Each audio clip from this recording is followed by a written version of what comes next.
And hello to you, and welcome to the Richard Nichols Podcast, the personal development podcast series that's here to help inspire, educate, and motivate you to be the best you can be.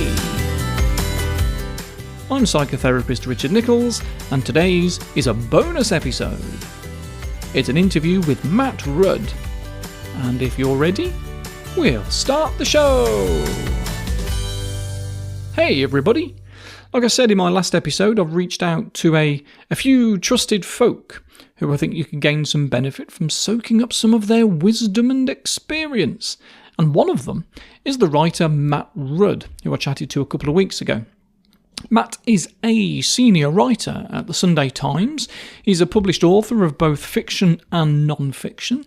And his latest book, Man Down, Why Men Are Unhappy and What We Can Do About It, is out right now. It's been out a little while. I bought it the day that it came out, and I thought it had some brilliant things to share with you all, so I invited him onto the show for a little chat.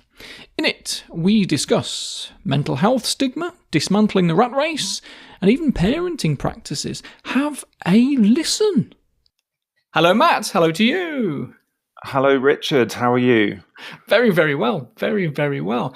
I contacted you through Twitter because I bought your recent book, Man Down. And well, that's one sale. Thank you. Oh, I think it's doing quite well, isn't it? I mean, at the minute, all right. It's pretty right at the very end of September, so it's only been out for a couple of 3 weeks. I bought it about 2 weeks ago, I think. And it must be doing well because it certainly deserves to. Really was an enjoyable read. It's got these funny moments, but it's got these quite sad moments in it as well. It's not a self-help book. You say that so often. This isn't a self-help book. Don't buy this thinking it's a self-help book. But it offers stuff that could be thought of as self-help. It offers help. It offers advice. It seems though reading it comes from, rather than trying to fill any gap in the market, the book seems to come from a necessity of your own. It seems, going through it. Were you just writing about this stuff to gain insight for yourself, or was it really to put stuff out there for the public?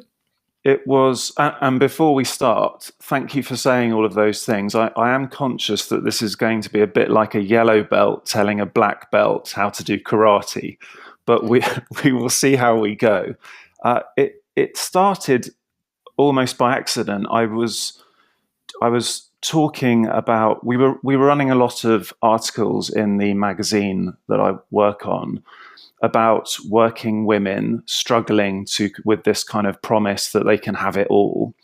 And I felt, typical bloke, I'm not so sure it's easy for working men too.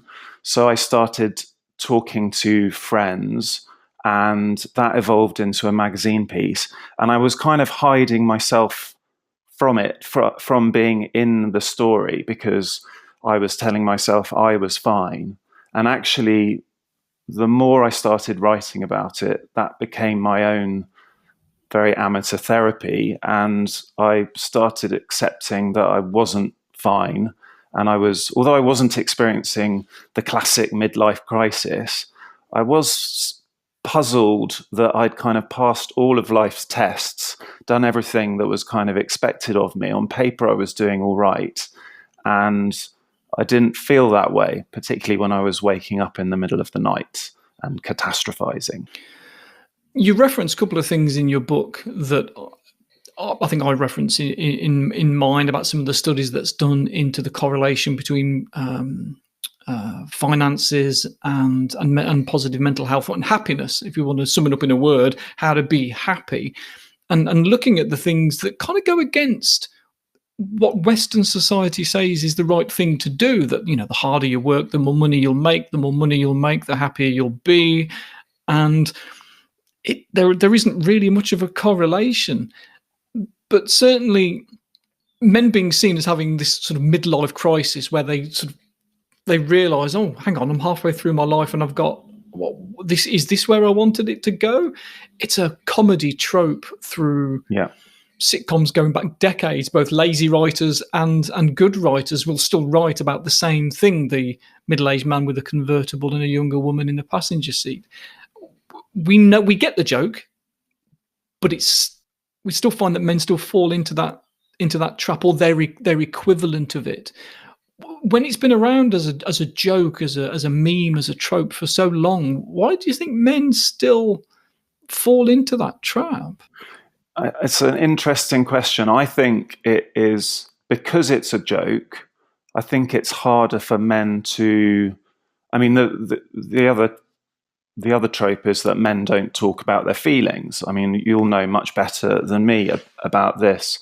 But if it is dismissed as a joke, then it's very, very difficult, I think, for men to accept that they are struggling. And actually, I also don't think, certainly in the first part of life, when you are, you're setting out to prove yourself, you start with nothing, you go to school and you're passing tests and being told all the time you've got to do well in exams, and then you get into your 20s and there's pressure to get on the job ladder, and then if you're really crazy you have kids and that wipes out another 10-15 years. Where is the time in early life to start thinking about the bigger questions? And I don't think it's not just money not equaling happiness. I think we kind of accept that, but it's this idea that status doesn't equal happiness either. And it's very difficult, the way we raise boys, for them not to crave that status. And I just don't think that we have the vocabulary. And maybe that's, I mean, as you said, I wrote this book, it was all sort of a bit organic, and I didn't have a classic crisis. I didn't go and buy a convertible or have an affair. I didn't go and seek therapy either, because at that stage it would have been too difficult for me to accept, the stigma that comes in my head with going to see someone. So you're kind of just ploughing on. And then for me and so many of the other men that I've spoken to, you do reach this point when there's just a minute to think. The kids can do up their seatbelts and wipe their own bums. And you do, as you say, you look ahead and you think, wow, is this it? Having children, I think, is a turning point for a lot of people, men and women. But there comes a point where, if we're not careful, they become our only focus. Yes. Our only sense of pride. And if our sense of pride in all that we achieve is always external to us, and it's always going to be outside of our control. Children start off needing us, wanting us. They can't live without us, and it's wonderful to throw our focus into it. Then they get to a certain age, and like you say, they can put their own seatbelt on. They don't need you anymore. Then they get to 12 or 13, and they act like they don't even want you anymore. And they get to 15, 16, and they genuinely just don't. They can function. They can cook for themselves. They can socialize themselves. They don't need us to choose our own their clothes for them. And both men and women are finding therapy bring that up sometimes. That even when the kids are quite little, because for 7 years you've made all their decisions for them, who their friends are, where they go, who they hang around with, and what clothes they wear, and they get to a certain age and go, no, I want to make those decisions from now on. And we've got to pass control over to them, and we've got to be okay with the fact that they are now starting to control their own lives. And that's a scary point for a lot of people. It really, really is. Did you experience something similar? Well, I'm really excited listening to you describing that, because my eldest is 14, and it's going to be very exciting when he starts cooking his own meals and making his own decisions. I think I'm lucky enough to be married to someone who was I've forgotten the name of it now, but we were co-sleepers. We had the kids in our bed when they were very little. The idea being that if you make them feel very secure at a very early age, then they seek independence later, and that has largely worked. Yep. And I don't know whether I invested too much of my own self in my kids. like to think I didn't, because I'm really looking forward to them going to university, getting out of my life. But I think I certainly think men in particular have, we're good doers. We like to occupy ourselves with doing stuff. And certainly that's the case for me. And suddenly when you don't have every minute filled and you're left alone with your thoughts, that's when these sorts of doldrums, for me at least, came up. And actually, because I went out and started interviewing other men who, to me, looked like they were doing really well, and my plan was find out how they're keeping it all together, and then do what they're doing. And actually, very quickly, they were very resistant to talking about their mental health. But with a bit of probing, it became clear that, they were also waking up in the middle of the night and catastrophizing. It's interesting that what started off as, I'm going to learn what these people do right, and it turned into, oh crikey, I'm now learning what they're doing wrong. Because you use the phrase "on paper," and where do we write these rules? On paper, I should be happy because I've got this, and this. Well, who said that this, and this was how you be happy? And those rules that we laid down and our parents were given and they gave to us, and man hands on misery to man, it deepens like a coastal shelf. Yeah. And I'm not going to go into all of that poem because there's swearing in it. Oh, go on. Do the whole. No. I'll let people, Philip Larkin, Google that. I'll try and keep it clean on my on my public podcast. On my private one, I swear like a trooper at times, but on the public one, no, I try and keep it clean. But the very end of the poem is, get out as early as you can and don't have any kids yourself. Because we pass on those negative tropes, memes, cultural mistakes. But until we can acknowledge, this on paper, this is right, that means the rules are wrong. We need to look at the rules. We need to look at what being proud means. And like you quoted the study into the bronze, silver and gold medalists, that the people who win gold, big smiles on their faces. The people who win bronze, big smiles on their faces because they were happy to have placed. But the silver ones, they were just, so close to being gold. They're gutted for being silver. And on paper, that doesn't make any sense. But as far as the brain is concerned and our culture that says win, win, win, win, and that's the only way to be happy unless you're winning, that's not healthy for our kids to be brought up in. Well, exactly. You seem quite optimistic that as a society we're catching on to where our focus needs to be for this happy life. But you write in your book that the damage is probably done for our generation, that it's the next generation. It's our boys, it's our children, girls as well, of course. We've all got to learn from these mistakes. But it's our generation now that are acknowledging those mistakes. But I wonder if what has happened in 2020, I wonder if the lockdown and the quarantine and the pandemic has encouraged people to rethink their priorities a little bit and maybe sped up some of that process. Am I being too optimistic there? I wrote this book and I researched it over 2 years, and I finished it in March, but for a bit of editing. And what I was really, you're right. It was really an argument for, dismantling the rat race and for us all to stop. And that it seemed completely optimistic at the time. And then rather embarrassingly, the rat race did stop. And suddenly we were all working from home and homeschooling. And it was kind of that grass is greener, the dream. It all happened. And by the way, I just loved that study about the Olympic medalists was just my favorite thing that I found, because it so perfectly encapsulates the ridiculousness of the way we go about things. To actually measure the rictus grins on the silver medalists' faces. And, they've come second in the entire world, and they're less happy than the bronze people. So that, for me, just perfectly summarizes where we're going wrong. And it is the reason that it felt like it was, I was optimistic at times in the book, but I did also feel that it would be too late for the current generation of midlifers.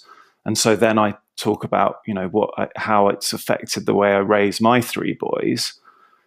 But I also, moving on now, 6 months on and through this terrible year, I don't think it's necessarily too late. I certainly feel better now than I did 2 years ago, which is a cause for hope for me.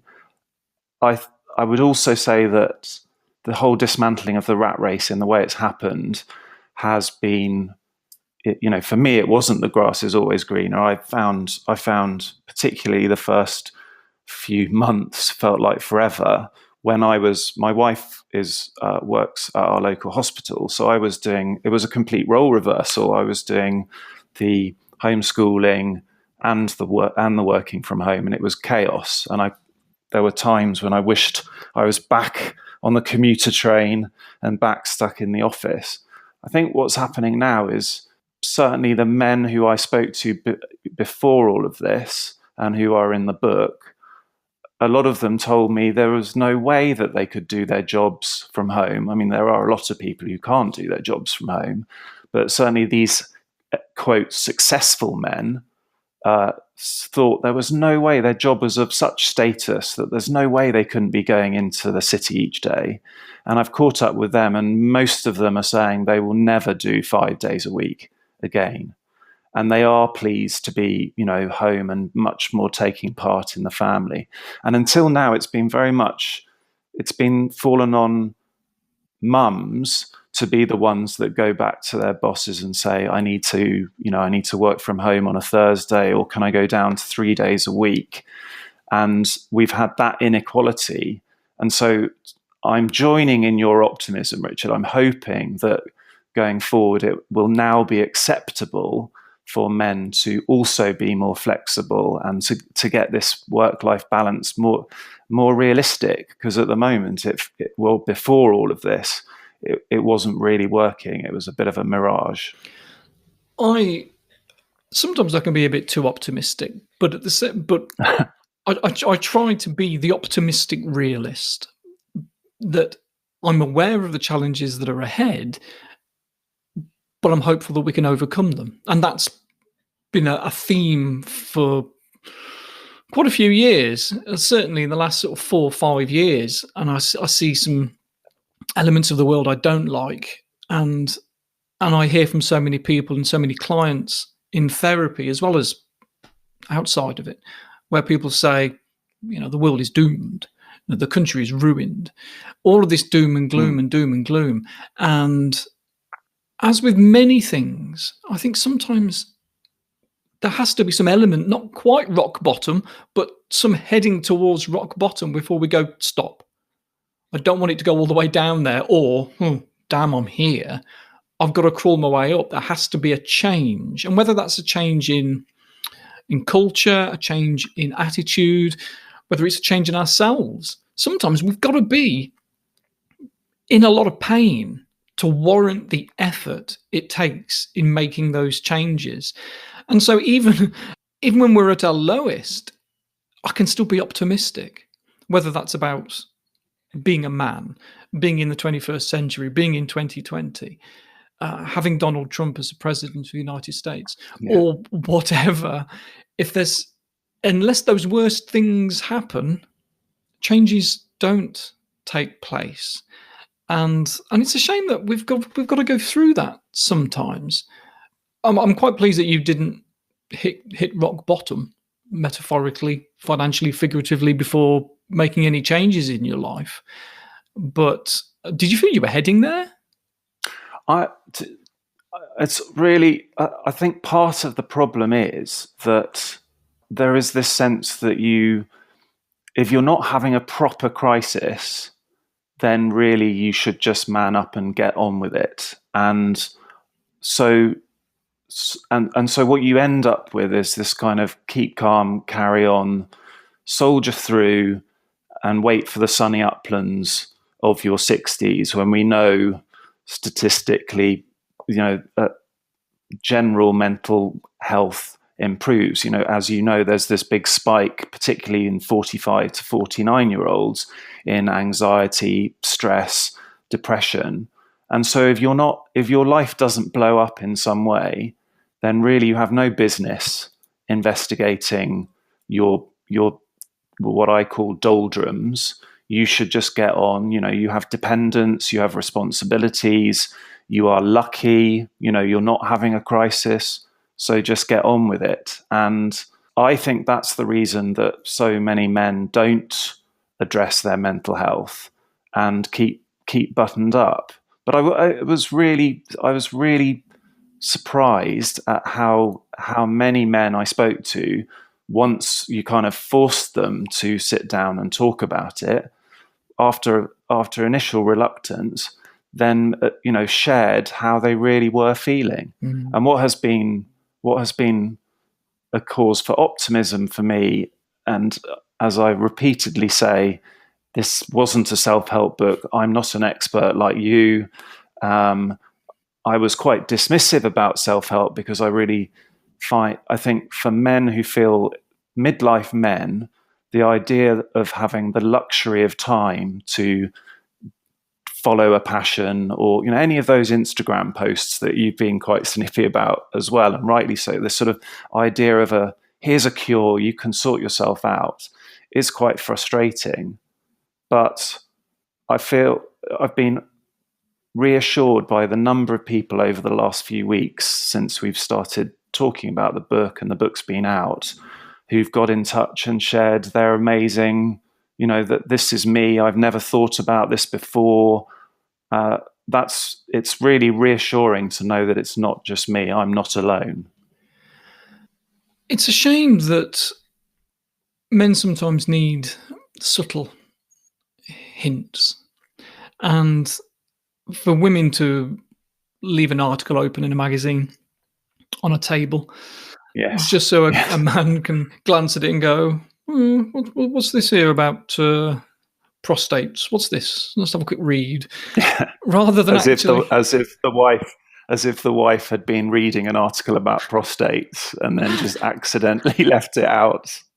But those men come to therapy so many times because their wives get them. They're one of the few people in their lives who know them intimately, inside and out. They know them because they've spent 20 years with them, for example. So they know, my husband struggles. He struggles with his mental health, but he struggles to ask for help. I need to take control here. Rather than having a culture where men acknowledge, I have a brain. Actually, it's not just the brain. It's not just about mental health. It's about health in general. One of the amusing things, anecdotes that you talk about in the book, and I hear these stories so often. It's about when men, they'll go to their GP and they'll spend 9 minutes talking about something that isn't really a big deal, ingrowing toenail or this funny thing on their elbow. And then they'll walk out. And as they go to walk out, they have what we call in therapy the doorknob conversation. And they're just about to leave and go, oh, by the way, my testicles hurt. You go, right, we've got 1 minute to talk about your testicles, which was the real reason you were coming in to see me today. Why didn't you just walk in and go, hey, doc, my testicles are blue. Can we have a conversation about this, please? Yes, let's pop them out and have a look. Why don't we do that? But whether it's mental health, physical health, men really don't.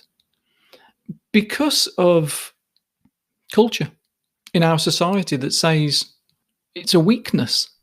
If you've got a weakness in your brain, or weakness in your testicles, or weakness in your liver, your kidneys, your anything, then you have a weakness, and that is to be frowned about. So no, don't admit it.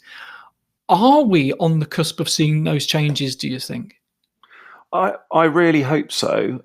I think we are talking about male mental health more now, and it is, I've noticed, only this week, on the final episode of Gone Fishing, you've got Paul Whitehouse and Bob Mortimer talking to a doctor who specializes in men's health, and they're having a frank conversation about depression. And that becomes a kind of, that trends on Twitter because it's still relatively unusual.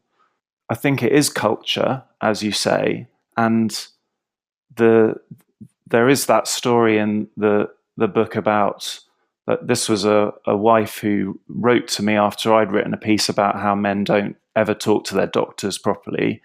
She left that piece I'd written out, as you say, on a discarded innocently, and the husband read it, finally went to the doctor because he was hearing it from someone else, and he had life-saving heart surgery 2 weeks later. And that's so ridiculous that he was soldiering on, even though he really clearly needed to go and see his GP. And mental health is even more of a stigma than physical health. And so I'm hoping that this will all change. But having said all that, I do find I was thinking about this the other day. If my youngest son falls over and scrapes his knee and starts crying, I'm still instinctively a bit embarrassed for him because he's making a bit of a fuss. And that's, this is me having spent 2 years thinking and writing about how damaging stoicism can be. And yeah, but you spent 43 years not. Yes, thank you, Richard. I shouldn't be so hard on myself, but it is. I mean, it's an instinctive thing. But I do so when I say it's too late for us, I do. From one generation to the next, we are definitely moving in the right direction, and there's no question that the way our generation parents is different from our fathers.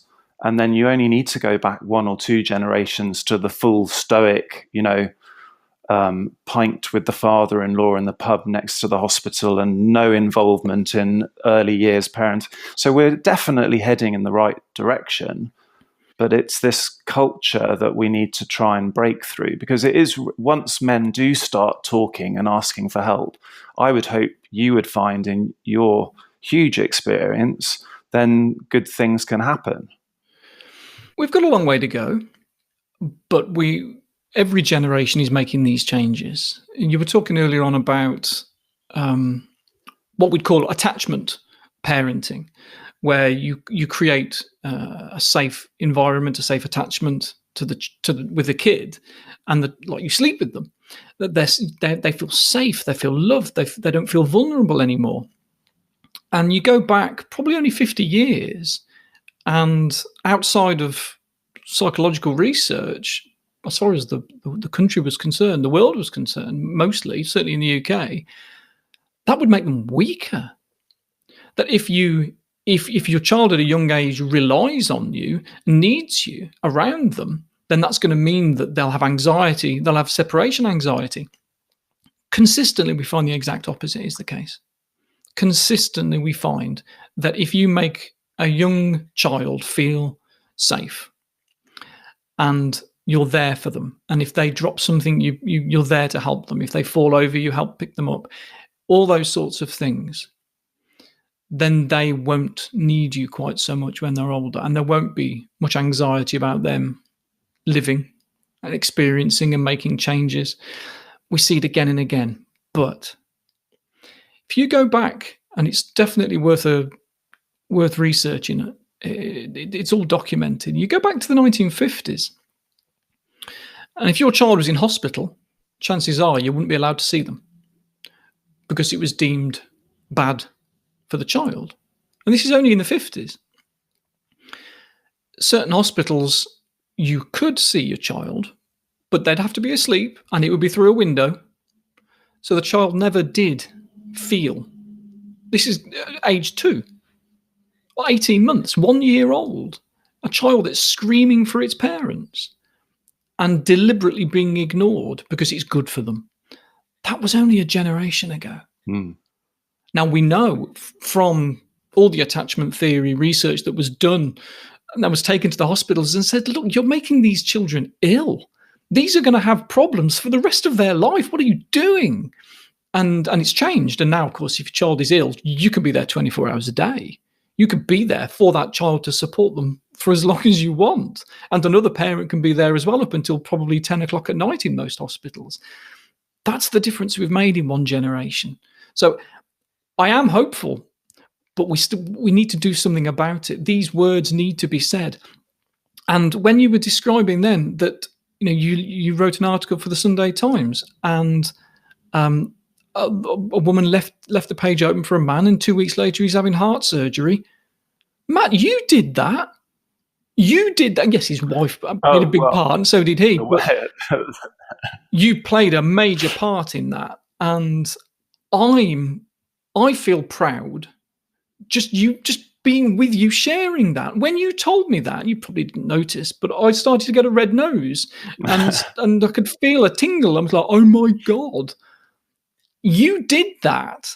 And I know that there's a timeline where you did that. If alternative universes and parallel universes really do exist, there's a timeline you wrote that and nothing happened. Or there's a timeline where she left an article from somebody else. And the wife had a major part to play in that. But you were a catalyst in that, and possibly saving that guy's life just because you knew that there was a need out there for that information. That's not something to be forgotten about, Matt. I hope you're proud of that. Well, thank you. Rather pathetically, I have told you that story. I put it in the book, so I've certainly dined out on it. It is. But although I felt good about it when I got the letter from her, I also thought, I can identify with that man. I understand why he was trying to soldier on, and really we do need to keep changing. And also, you say, in one generation we've moved on from the kind of the controlled crying, certain timings for feeds, all of that stuff. But it's, attachment parenting and co-sleeping is still the kind of the minority thing. And we did have plenty of people who told us we were, as you say, spoiling our children, and we should really stop doing that, because they'll end up having bad habits and not being independent. All of which I can now finally say, although at the time I was worried about it, has not come to pass, and we do have 3 very independent boys, which I am very proud of. I, as a therapist, find it a bit easier to deal with people when I disagree with them, because my job on a daily basis is to look at things from other people's perspectives. But I can also be quite pedantic. And when somebody says, "Oh, this is my opinion, this is what I think," I feel the frustration that I think I might be right about this and you might be wrong. It's really hard to lean forward and go, "Oh wow, I'd be interested in seeing that research," just to see what they say. And if they go, "I haven't seen any research to back up my opinions," it's tempting to bite their head off and go, "Well, don't form an opinion then if you haven't got any facts." But as a therapist, I try and have a lot of empathy for people. But it's really hard to think that, well, maybe there are some rules we ought to follow, because it isn't easy. I mean, you've got 3 children. That's a lot to handle. And when a client comes to me with issues, we will talk about how many siblings they've got and see if there were any attachment problems when they were growing up. And if they've got more than 2, or even just more than 1, or even just 1 sibling, just 1 extra one, it's a lot of work for the parents. And it does mean that some children will get left, ignored. They will cry, and somebody won't come. And I think that, to a degree, unless you work very, very hard as a parent, is unavoidable. It really is. The last thing I want is parents to think, in order for me to be a good parent, I have to be the most attuned parent ever. No, we've just got to be good enough. Right. Just good enough. And there's a phrase that we use a lot of, good enough parenting, because some people's childhoods meant their parents didn't provide good enough parenting at the time, for whatever reason. They were too busy. They were depressed themselves. They didn't know how to parent. Their self-esteem got in the way, but it gets passed on to the next generation. And unless somebody picks up books like yours, or some parenting book, I suppose, if somebody wants to look through those, there's probably plenty out there. We don't see that there's an alternative to how to bring up children other than the way we were brought up ourselves. So it's good that we can create a culture that values challenging their beliefs, I guess, is the foundations to all of this, is looking at their beliefs and going, well, this is what I always thought was the right thing to do, but maybe it's not. Having 3 children, especially with your wife working as well so much, that must have been quite hard. That must have been quite difficult. Were you just lucky?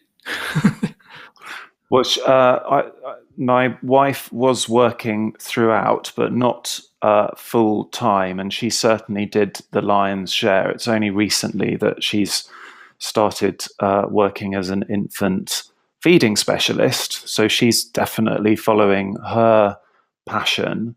I think certainly when it comes to parenting, a lot of the block is that it gets very defensive very quickly. So if you've raised your kids in a particular way, and someone is then saying that they've raised their kids in a different way, it can become a defensive thing.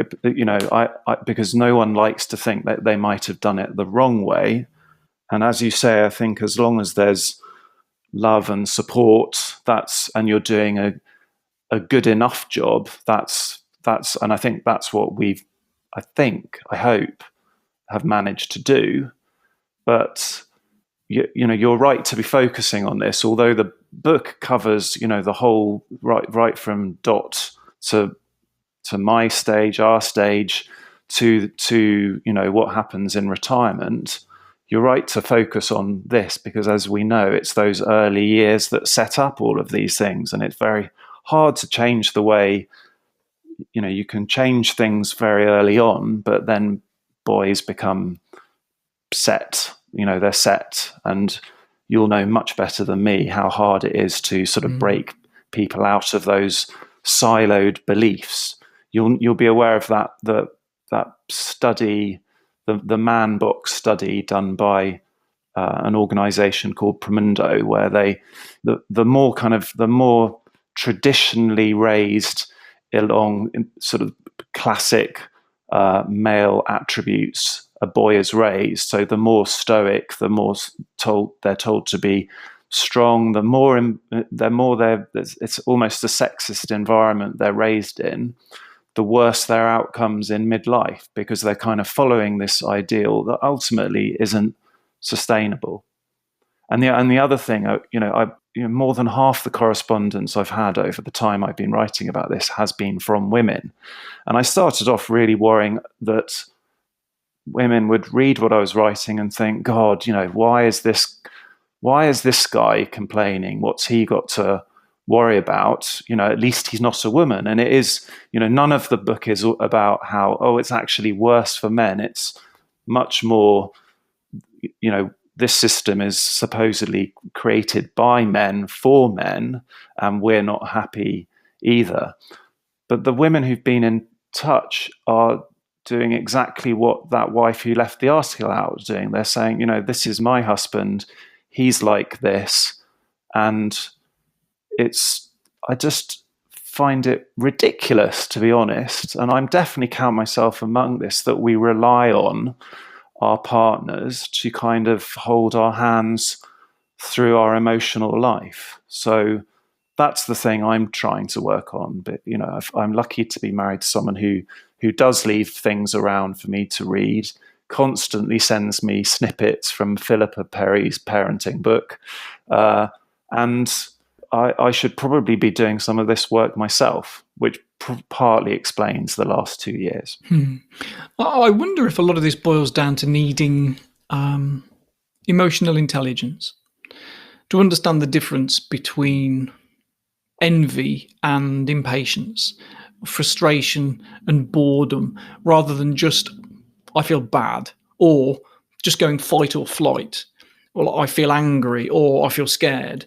If we can see that there's a whole spectrum of emotions and lots of words to go, well, actually, yeah, I'm feeling envious today, or I'm feeling lonely, or I'm feeling belittled, or hopeless, or meaningless. If we can figure out, if we've got the emotional intelligence to work out what makes us tick, then we can create that life that we're looking for. We can find our passion. We can be the men in sheds, if that's what it comes to, or join an amateur dramatic society, or even a flipping crocheting group. There's nothing stopping that. One of the you write about that in the book about finding passion, and you mentioned that about Harriet, your wife, that she's got her passion. She knows where she's going in her life. She knows what she's interested in.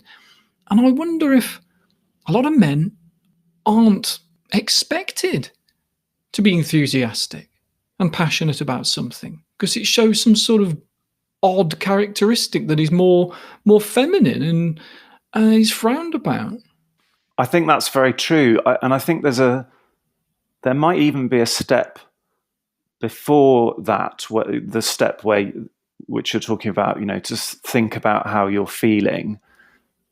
The step before that is to stop doing and actually. So the classic response in midlife to a sort of vague sense of unease is to go and buy all the Lycra in a cycling shop, or take up some sport, get all the technology, the Map My Run, all of that stuff, and start running every day. So you're doing, and as I write, and as you've talked about before, that's just blocking for me. That's blocking out getting to that point that you've just talked about thinking about how you're really feeling, and that's why I'm quite dismissive of self-help books, or some of them, because I think particularly for my age group of men, it's very hard, once they find brilliant podcasts like this and brilliant books, that that's good, they're on the journey, but how do you even get them to open up to this sort of thing?